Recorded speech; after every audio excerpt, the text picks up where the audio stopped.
नमस्कार, खबरों की खबर में आपका स्वागत है। मैं हूं तृप्ति।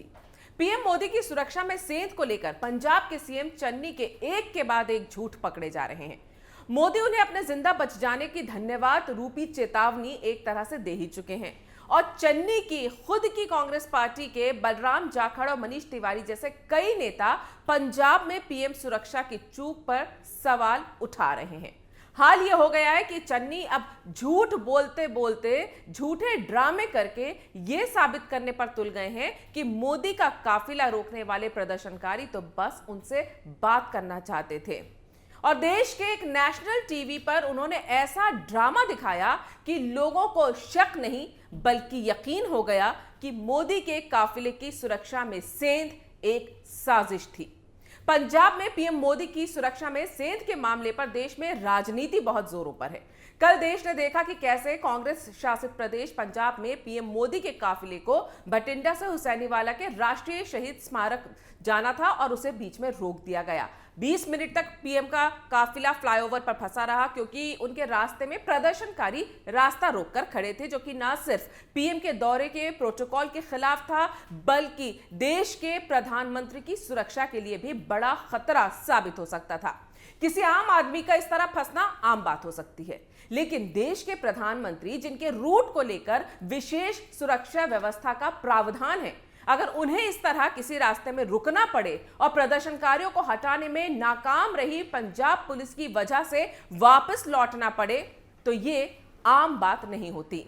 अगर आम बात होती तो आज देश भर में लोग पीएम मोदी के साथ हुई इस घटना के बाद अपनी नाराजगी जाहिर नहीं कर रहे होते। जगह जगह पर उनकी लंबी उम्र के लिए हवन पूजन नहीं हो रहे होते। यहां तक कि कांग्रेस के ही कई नेताओं ने पीएम की सुरक्षा में हुई इस चूक की कड़ी निंदा की है। लेकिन इसी कांग्रेस पार्टी के कुछ नेता इसे पीएम मोदी का बहाना भी बता रहे हैं, जैसे कि कांग्रेस प्रवक्ता रणदीप सिंह सुरजेवाला, जो ट्वीट करते हैं कि पीएम को जिस रैली में जाना था उसमें लोग ही नहीं थे और कुर्सियां खाली पड़ी थी और इसीलिए पीएम वापस चले गए। उन्होंने एक तस्वीर भी इसके साथ लगाई। कांग्रेस पार्टी के विदूषक और पंजाब कांग्रेस के अध्यक्ष नवजोत सिंह सिद्धू ने तो इसे पीएम मोदी का ड्रामा तक कह दिया। लेकिन ड्रामा क्या होता है वो दिखाया पंजाब के सीएम चरणजीत सिंह चन्नी ने, जिन्हें कल पीएम के स्वागत के लिए पहुंचना था, लेकिन उन्होंने अपनी टीम के किसी सदस्य के कोरोना पॉजिटिव होने का हवाला देकर वहां पहुंचने में असमर्थता जता दी। ये अलग बात है कि इस घटना के बाद वो सार्वजनिक तौर पर बिना मास्क लगाए प्रेस कॉन्फ्रेंस करने पहुंच गए। कल काफिले के बठिंडा वापस लौटने के बाद एयरपोर्ट पर पीएम मोदी ने अधिकारियों से कहा कि अपने सीएम चन्नी को धन्यवाद कहना कि मैं जिंदा लौट रहा हूं।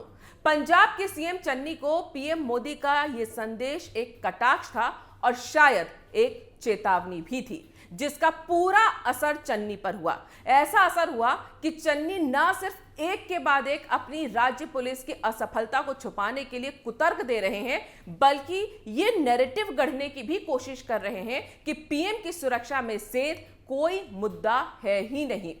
पंजाब के सीएम चरणजीत सिंह चन्नी की माने तो क्या फर्क पड़ता अगर पीएम का काफिला प्रदर्शनकारियों ने रोक लिया। वो तो मिलना चाहते थे, उनसे अपनी बात रखना चाहते थे। पीएम उतरकर उनसे बात कर लेते, प्यार से समझा देते, वो चले जाते, लेकिन उन्होंने बात का बतंगड़ बना दिया और राजनीति करने लगे।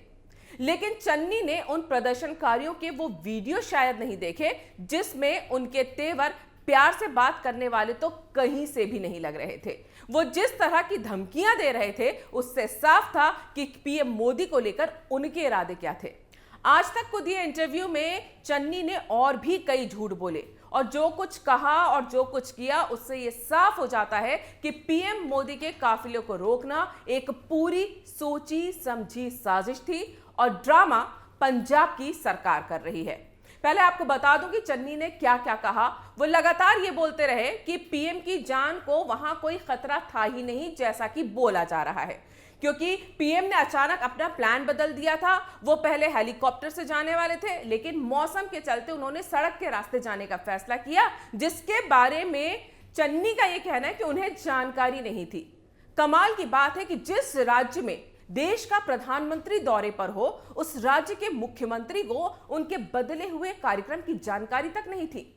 हालांकि इस झूठ का खुलासा बीजेपी नेता अमित मालवीय सोशल मीडिया पर खुद ही कर चुके हैं, जिसमें उन्होंने 1 जनवरी, 2 जनवरी और 4 जनवरी को पंजाब पुलिस को भेजी वो चिट्ठियां पोस्ट की हैं, जिसमें पीएम मोदी के दौरे के दौरान डायवर्जन रूट को लेकर जरूरी कदम उठाने की बात कही गई थी। बठिंडा से भी जब पीएम मोदी सड़क के रास्ते निकले थे तो पीएम सिक्योरिटी और एसपीजी ने पंजाब डीजीपी से क्लियरेंस के बाद ही अपना काफिला निकाला था। अब सबसे अहम बात जिससे आप समझ जाएंगे कि चन्नी के लिए देश का प्रधानमंत्री किस तरह की अहमियत रखता है। अपने इंटरव्यू में वो बोलते हैं कि अगर रास्ते में 20 मिनट रुकना पड़ गया पीएम को तो क्या हो गया, प्यार से प्रदर्शनकारियों से बात करते और आगे चले जाते। कोई उन्हें मारने नहीं आया था। उनकी जान को खतरा बताया जाना गलत है और ये राजनीतिक है। ये इंटरव्यू एक चलती कार में लिया जा रहा था जब वो ये सब बातें कर ही रहे होते हैं कि कुछ प्रदर्शनकारी उनका रास्ता रोकने की कोशिश करते हैं और सीएम चन्नी मुर्दाबाद के नारे लगा रहे होते हैं और चन्नी गाड़ी रुकवा देते हैं और रिपोर्टर से कहते हैं कि देखिए मेरे खिलाफ भी तो यहाँ प्रदर्शन कर रहे हैं लोग, इन लोगों ने तो मेरा भी रास्ता रोक लिया। और फिर उसके बाद वो जबरदस्ती रिपोर्टर को कैमरामैन के साथ नीचे उतारकर प्रदर्शनकारियों के पास चले जाते हैं। रिपोर्टर बार बार मना करता है लेकिन चन्नी जबरदस्ती लेकर जाते हैं ताकि सब कुछ कैमरे पर लाइव रिकॉर्ड हो और उनसे उनकी समस्या पूछने लगते हैं और प्रदर्शनकारियों से ये कहते हैं कि हमारी तो बात हो चुकी है, कल हम 11 बजे मिलने वाले हैं, इसी मुद्दे पर हम बात करेंगे। फिर उन्होंने प्रदर्शनकारियों को समझाने का एक बहुत ही सोचा समझा सा ड्रामा किया और वापस कार में बैठ गए और फिर वो रिपोर्टर से कहते हैं कि देखा इतनी सी बात थी, कल भी यही हुआ था। यानी पीएम मोदी के काफिले को रोकने वालों के साथ पीएम को क्या करना चाहिए था, इसके लिए सीएम चन्नी ने न सिर्फ स्क्रिप्ट तैयार की बल्कि पूरा डेमो दे दिया और खुद एक्टिंग करके भी बताया और मीडिया के सामने ऐसे दिखाया कि ये सब कुछ अचानक हो गया। यहां मैं आपको बता दूं कि ये इंटरव्यू लाइव हो रहा था। चन्नी कहते हैं कि कोई पीएम को मारने नहीं आया था, वहां तो लोग लोकतांत्रिक तरीके से प्रदर्शन कर रहे थे। फिर यह भी मान लिया उन्होंने कि मैंने ही पुलिस से मना किया था कि उन पर सख्ती ना बरती जाए। मतलब कि चन्नी को उन प्रदर्शनकारियों के बारे में पता था। मतलब पंजाब की पुलिस अगर पीएम के रास्ते में आए प्रदर्शनकारियों को नहीं हटा पाई तो उसका सीधा आदेश सीएम चन्नी की तरफ से दिया गया था। इतने गंभीर मुद्दे पर इतना कुतर्कों से भरा किसी सीएम का बयान आपने शायद ही कभी देखा होगा। चन्नी साहब शायद भूल गए हैं कि इसी तरह के प्रदर्शनकारी जो किसान आंदोलन के नाम पर दिल्ली की बॉर्डर पर बैठकर मोदी के मरने के नारे लगा रहे थे, ये उसी किसान आंदोलन से जुड़े प्रदर्शनकारियों में से थे जो इंदिरा गांधी की तरह मोदी को ठोकने की धमकियां आंदोलन में खुले आम दे रहे थे। ये उसी किसान आंदोलन के प्रदर्शनकारियों में से थे जो खालिस्तान के समर्थन में नारे लगा रहे थे। ये उसी किसान आंदोलन प्रदर्शनकारियों में से थे जिन्होंने गणतंत्र दिवस पर लाल किले पर तिरंगे का अपमान किया था और तलवारें लहराते हुए कई पुलिसकर्मियों को दौड़ाया था। और चन्नी की माने तो देश के प्रधानमंत्री को बिना उन लोगों की पड़ताल किए अपने सुरक्षा घेरे को तोड़कर गाड़ी से उतरकर पूछना चाहिए था कि बताओ आप लोग क्या चाहते हो। जबकि वो जो चाहते थे वो मांगे तो पूरी भी हो चुकी हैं। 3 कृषि बिल वापस हो चुके हैं।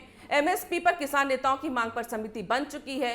कथित किसानों पे लगे केस तक वापस लेने की बात हो चुकी है। फिर भी अगर ये पीएम का रास्ता रोक कर बैठे हैं तो चन्नी के अनुसार इनकी मंशा जाने बगैर पीएम मोदी को उतरकर बात करनी चाहिए थी और खुद ही रास्ता खाली करवाना चाहिए था और फिर आगे चले जाना चाहिए था। तो ये है पंजाब के सीएम चन्नी के प्रधानमंत्री जैसे पद और उनके प्रोटोकॉल को लेकर समझ। और सवाल ये भी है कि चन्नी आखिर कैसे इतने भरोसे के साथ कह सकते हैं कि वो लोग पीएम को नुकसान नहीं पहुंचाते और उनकी जान को कोई खतरा नहीं है, जबकि इन्हीं प्रदर्शनकारियों के किसान आंदोलन को समर्थन देने वाला खालिस्तान कई बार पीएम मोदी को धमकियां दे चुका है। आईबी के पास जानकारी है कि पंजाब में खालिस्तानियों को समर्थन देने वाले मौजूद हैं जो किसान आंदोलन के नाम पर अपने पैर पसारने की कोशिश कर रहे हैं। तो चन्नी किस आधार पर यह दावा कर रहे हैं कि वो प्रदर्शनकारी पीएम मोदी को नुकसान नहीं पहुंचाते? इससे तो ऐसा लगता है जैसे प्रदर्शनकारी उनसे पूछकर या फिर उनके कहने पर वहां पहुंचे थे। आप ये सोच कर देखिए, अगर चन्नी के प्लान के मुताबिक होता और पीएम उतरकर इस तरह प्रदर्शनकारियों के पास चले जाते और उन पर हमला हो जाता तो क्या होता और फिर सवाल यह भी है, क्या यही प्लान था? चन्नी को यह नहीं भूलना चाहिए कि इंदिरा गांधी की हत्या भी उनके विश्वास पात्र सुरक्षा गार्ड्स ने की थी, वो भी इसी खालिस्तान के चक्कर में।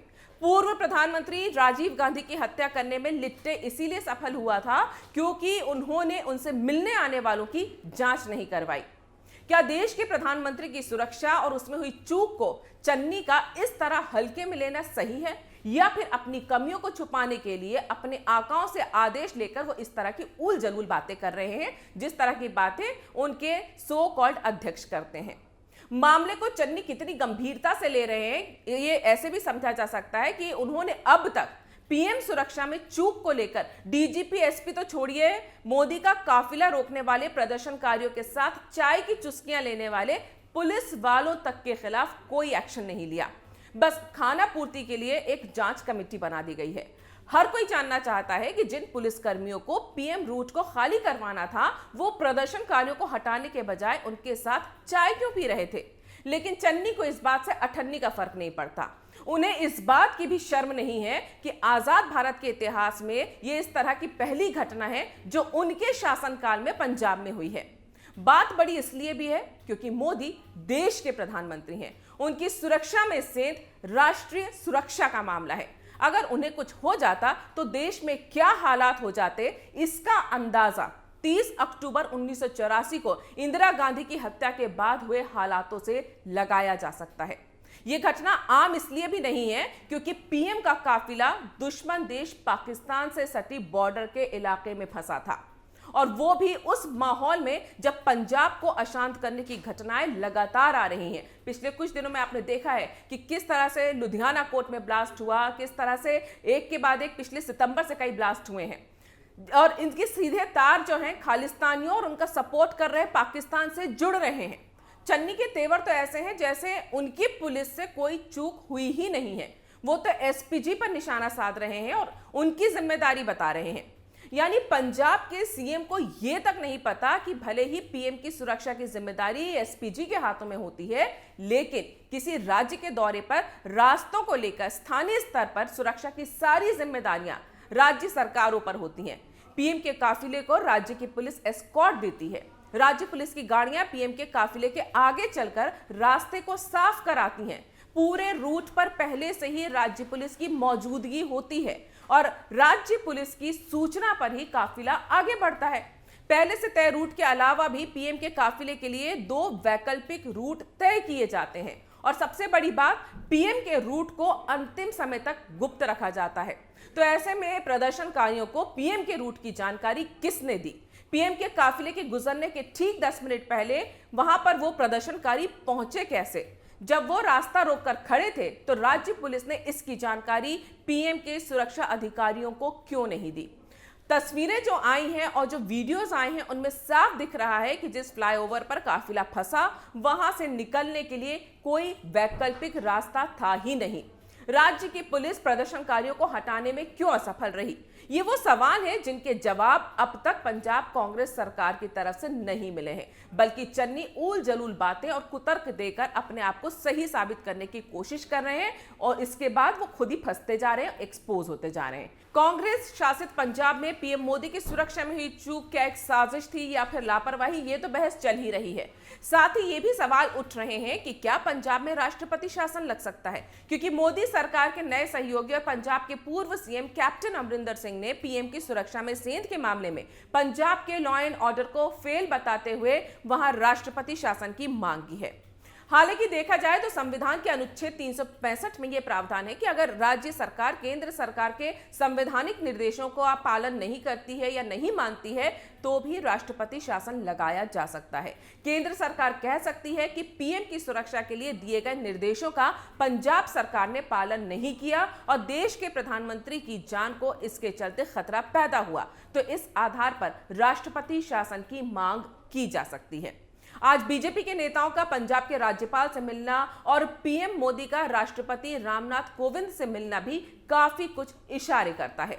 हालांकि पंजाब में चुनाव होने ही वाले हैं, ऐसे में केंद्र की तरफ से राष्ट्रपति शासन की मांग को लेकर फिलहाल विचार किया जा रहा है। होम मिनिस्ट्री की तरफ से रिपोर्ट मांगी गई है और उस रिपोर्ट के आधार पर काफी बड़े और कड़े फैसले लिए जाएंगे। लेकिन यह घटना पीएम मोदी के लिए भी एक सबक है। पिछले 2 साल से देश को अस्थिर करने के लिए चल रहे षड्यंत्रकारियों पर नियंत्रण अगर कर लिया जाता तो शायद यह घटना होती ही नहीं। सिर्फ ये सोचकर कि ये खुद देश की जनता के सामने एक्सपोज हो रहे हैं, ये सोचने से काम नहीं चलेगा। देश की जनता के सामने एक्सपोज हो चुके इन षड्यंत्रकारियों से केंद्र सरकार कैसे निपट रही है, यह भी देश की जनता के लिए मायने रखता है और देश की जनता इस पर भी नजर रखती है। शाहीन बाग में सीएए के नाम पर देश भर में फर्जी आंदोलन से लेकर फर्जी किसान आंदोलन तक मोदी चुप रहे, लेकिन इस बार वो बोले हैं और कहा है कि मैं जिंदा लौट आया। अब जिंदा लौट कर आए हैं तो जिंदा होने के मायने भी बताने होंगे। अगर आपको ये वीडियो पसंद आया है तो इसे लाइक करें, शेयर करें और कैपिटल टीवी को सब्सक्राइब करें।